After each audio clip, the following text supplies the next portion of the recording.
Hey there, this is Anita, and I am a local Sonoma County-an. I was born and raised in Petaluma, and I thought I would talk today about tips for families moving here because I think that's the most complicated scenario, generally speaking. If you're single and you're moving here, that brings on its own complications, right? But families kind of have a lot more factors. And because I'm a local, I wanted to give you kind of a heads up in a general kind of way about Sonoma County and just kind of give you my insight into making it easier and nicer and more pleasant. And maybe when you're filtering things into the funnel and kind of figuring out maybe what cities you want to live in and what really matters to you, here are some highlights coming up right now.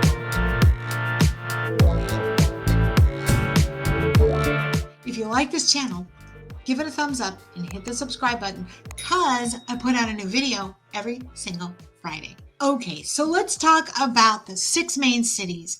And I'm going to start from the top of the county up here, Windsor.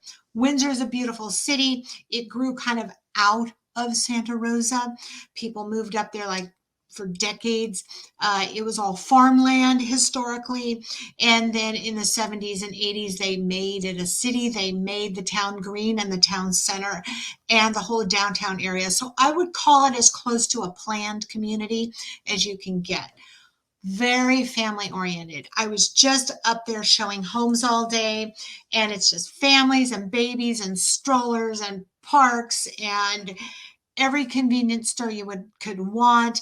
If you're a doctor or a nurse, you're going to work at Sutter Hospital, or you're going to work, I don't know, at the casino in Rohnert Park, or you're going to work for Kendall Jackson, or you're going to work in the wine industry in general, or for the county of Sonoma. It's the largest employer, right? It's very centrally located, although a smidge on the north end of the county. Beautiful, nice, excellent city to live in. Make sure you get on niche.com and look up the schools and look at the crime rate and all those things you really want to investigate. But as you drive around Windsor, I don't think you'll be disappointed. You're 10 minutes from Costco's and the Targets and all that you'll find in Santa Rosa, just down the road. So things are close to you, and those beautiful drives of getting up to the Redwoods and out into Dry Creek and driving up the coast is just an hour or so away. So it's a pretty flat city for the most part. It has an east and a west side, and it's just really pretty and nice. It gets hot. It doesn't get much fog. Now, coming down is Santa Rosa. It's the county seat for the county. It's the biggest city in the county. It has the Charles Schulz Airport, which is convenient for everybody in the county. It's an hour and a half from this northern area of the county to the San Francisco or Oakland Airport, which you can get to through the Sonoma Airporter Express, which is amazing, inexpensive, and nice to be on. Their coaches are beautiful. Anyway, back to Charles Schulz Airport. So Charles Schulz, who wrote Snoopy, this is where he did it, in Santa Rosa. His ice rink is still there. The Snoopy Museum you have to go see.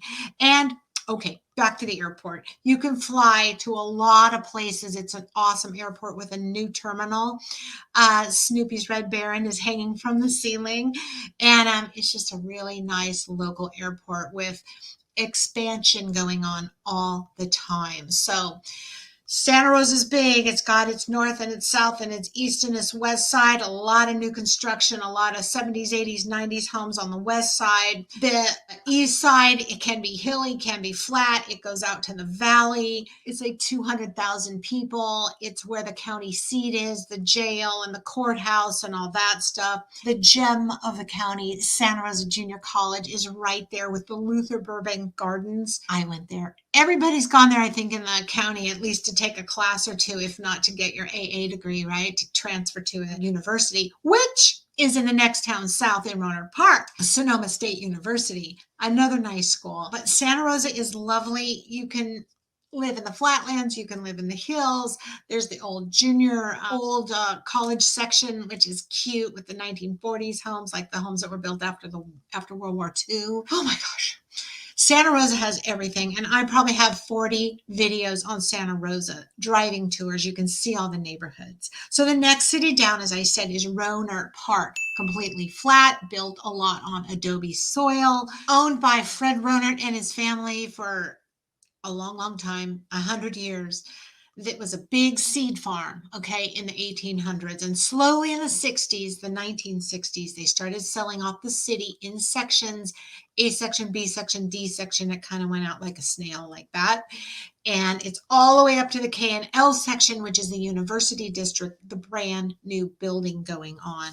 There are some nice new homes, including one levels going on out there in the University District. Rohnert Park has every kind of convenience store you could want. It has great breweries going up there. Very nice. So does Windsor, by the way. There's breweries all over the county if you're a beer drinker. They're really fun to go to. And so Rohnert Park is flat and easy and a more affordable city than the rest of the cities. It's expensive like everything else is, but you will find 60s homes and 1970s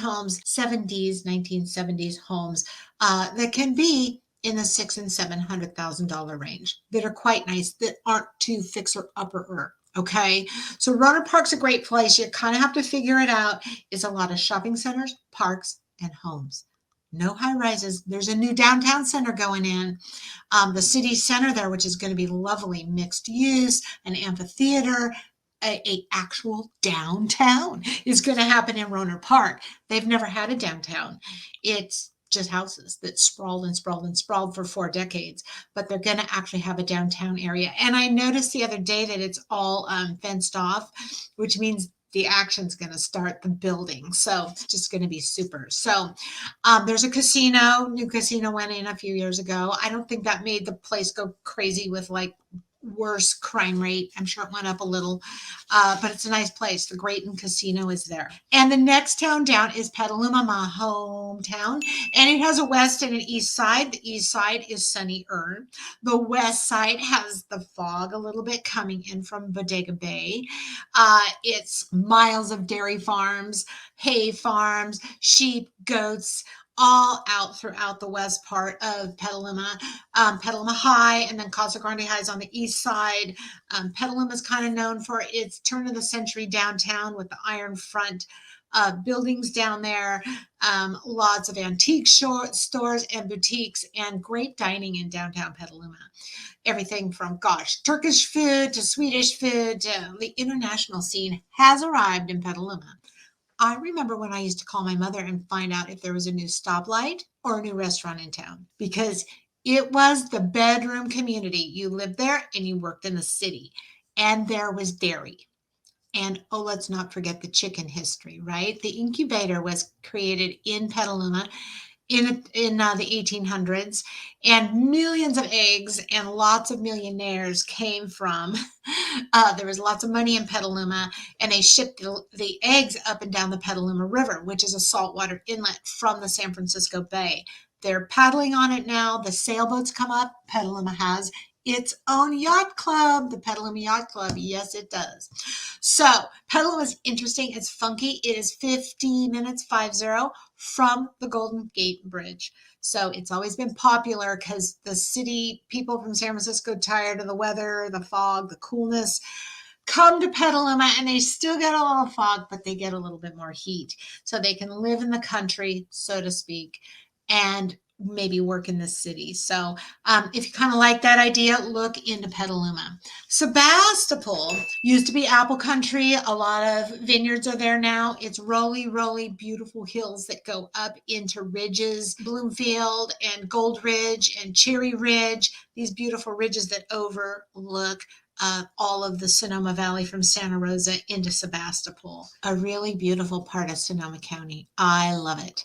And you can drive through Sebastopol and get into Occidental, where it's foggy a lot of the time, and it's a rainforest. And then, of course, you can pass through Sebastopol, and 45 minutes later, you're at the Pacific Ocean. And you're at Bodega Bay, and you can drive up to Jenner, and that's heading out to the west side of the county. It definitely has its own climate. There's even an area on the east side okay, called the Banana Belt, kind of a local name for it.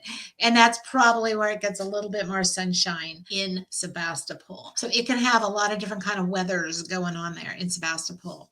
Not a lot of new development, a lot of ranch land, a lot of older homes. There's the Barlow, which you can see a picture of right now. And that is old apple packing plants that are now restaurants and shops. And it's really cute. The Barlow is awesome. You've got to try it out. There's sushi. There's 2 breweries and distilleries. It's great to go walking around there all year long. It's just lovely. So hit up the Barlow in Sebastopol. And lastly, I want to talk about Sonoma, which is where I'm residing now. And Sonoma is the eastern more part of the valley and known for its Sonoma wine valley, right? And it's spectacular. It is warm weather. It can be hot and a little bit foggy. It's right above the bay, actually, and the fog comes down into the valley in streams. You'll see it, and it actually cools off the sugar as the sugar's rising in the grapes. So the weather has a lot to do with the way the grapes are grown. There's a wee little bit of new development in Sonoma. It's a lot of retirees. The average age is 50. All right. There's 1 golf course. There's 4 or 5 golf courses in the whole county of Sonoma. 2 in Rohnert Park, 2 or 3 in Santa Rosa, 2 in Petaluma, and 1, the Sonoma Valley Golf Club is there. So Sonoma Valley is known for its private, beautiful residences that are ranchettes out more in the country, like the long home that has maybe 1 or 2 acres, and the old historic area, which is within walking distance of the cute plaza that everybody goes to visit. And quite a few houses were built in the 70s, 80s, and 90s up in other areas on the northern end in the Springs area of Sonoma. So it's a lot of fun to live here. They do have the Sonoma Valley Newcomers Club, which I joined a year ago. I have all new friends. Women that go out and do stuff together. Imagine that. You can go walking with people every morning on the path. You want to go biking, there's a whole biking group.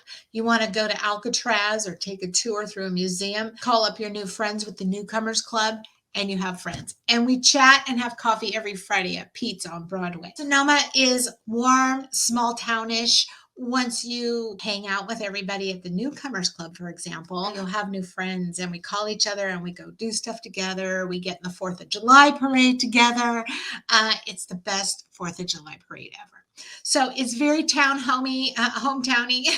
It's amazing. It's cute. It's warm. It's cozy. And it's just lovely. There aren't any big box stores. You got to drive 20 minutes to get to Target. If you're going to San Francisco, you could drive to Santa Rosa, fly out of Snoopy's airport, or get to SFO, however you want. I've taken Ubers to Petaluma and then taken the Sonoma Airport Express that way. Airport Express is like $65 and the Uber was 23 or something.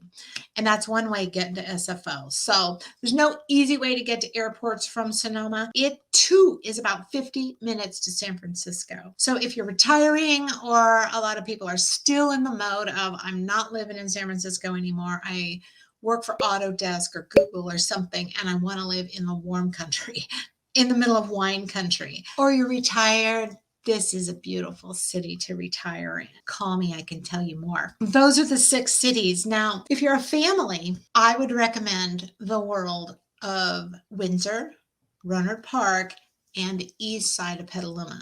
Not that the west side doesn't have family-oriented cul-de-sacs and neighborhoods, because they do. But the east side of Petaluma is like the cul-de-sac world, which is safe for tricycles and kids playing outside and stuff. And so is Rohnert Park. So keep those 2 cities in mind for kind of the family, and Windsor too. I mean, I was just up there, and it was just, like I said, I'm repeating myself, but it was families all over the place. So those are the 6 main cities, and Windsor, Rohnert Park, Petaluma, super duper family oriented. And lastly, when you move to Sonoma County, you have endless things to do with your children's. There's ample parks in all 6 cities. There are Sunday drives where you can go get your fresh eggs, go on farms, pet the sheep, pet the goats, go out and ride horses, and of course, take the beautiful drives to the Pacific Ocean or the redwood trees, or go hang out in San Francisco, go up the road to the headlands off of the Golden Gate Bridge, and it's really quite endless what you can do. There are all kinds of youth programs in the city of Sonoma that I know about now that I've moved here. It's just really family oriented in Sonoma, even though it's retirees, caters to a lot of kids as well, and Petaluma, and it's near everything. So you're about 4 hours away from Lake Tahoe. If you want to go to even out to Yosemite and really see all of California, you're talking 3 or 4 hours drive, and then the redwood trees in Armstrong Grove up on the Russian River. So if you are thinking of moving to Sonoma County because you want to be near everything Sonoma County, then pick a city and you're going to be happy because you're not going to have to drive very far to get to any of it. Everywhere is a beautiful drive. Everywhere. If you're driving from Sonoma to Petaluma over Adobe Road or Petaluma to Rohnert Park, you're like, look at this. It's beautiful. Even in August when I'm complaining that the hills are brown, there's still cows on them and there's deer all over, and it's the agriculture beauty of Sonoma County. So that's kind of my summing up of living here in Sonoma County and tips for families. Get on niche.com, get to know the neighborhoods and the schools, get involved in the community, and pick one of the 6 great cities. These are the most populated cities that I listed today, and kind of dig in and dive in. And I'm gonna say that pretty much Sonoma County is family oriented, and it's going to be easy to live here. So easy to get around, and you have everything you want right at your fingertips. So I hope that helped you a little bit. My phone number is on the screen. If you want more personal details, I'd love to help you out. And the next video is coming up right there. If you like the video, give me a thumbs up and hit the subscribe button because a new video comes out every single Friday.